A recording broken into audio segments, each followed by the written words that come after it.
This place started as just as a technology teacher at the school, wanting to build a roundhouse with his students, and then it's gone from strength to strength, and then schools started to visit, and they've been visiting for 25 years now. Kingston Lacey has a best part of 350 years history.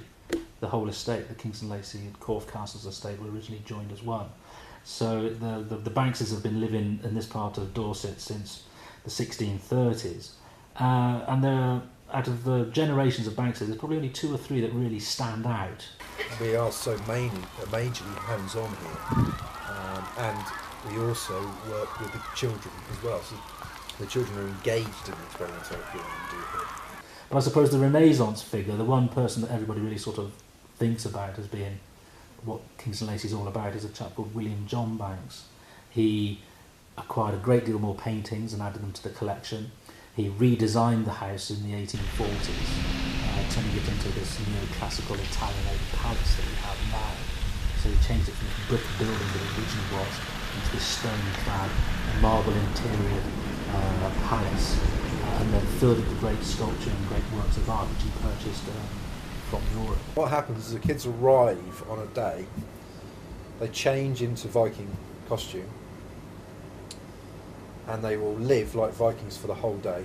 So they'll be tending the animals, tending the crops, doing maintenance on the site, collecting firewood, cooking stew. When I say cooking stew, digging the vegetables out of the ground, cleaning them, putting them in pots, and even if they're from the organic grower, they'll be cleaned, obviously, because they've still got the dirt on them. They're not supermarket vegetables. And then they stay the night. So they sleep on sheepskins, and then the next morning they wake up and they have porridge. Excellent feedback. We've got amazing feedback from them. It's been really good. And it was he that collected the Egyptian artefacts. As a young man, he was travelling Egypt, Nubia, what is now Jordan and Syria, exploring. He was like one of the first Western explorers, as it were, into the Middle East. He was more interested in the written word and the writings and drawings and recording information. And it's lucky that he did that, because many of the sites that he visited in the early 19th century, sort of between 1815 and 1820, some of them no longer exist. And he was writing down, he was annotating hieroglyphics, he was copying tomb paintings. And if he hadn't have been there, hadn't done that, they've disappeared now, they're gone, and those would be lost forever.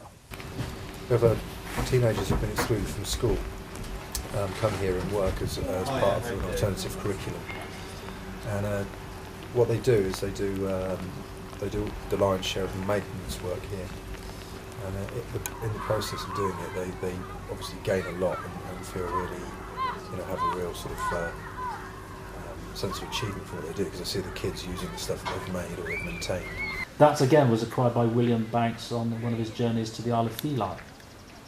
He commissioned a collector, a chap called Balzoni, to transport the obelisk from Egypt back to Kingston Lacey. And it took something like about 5 years.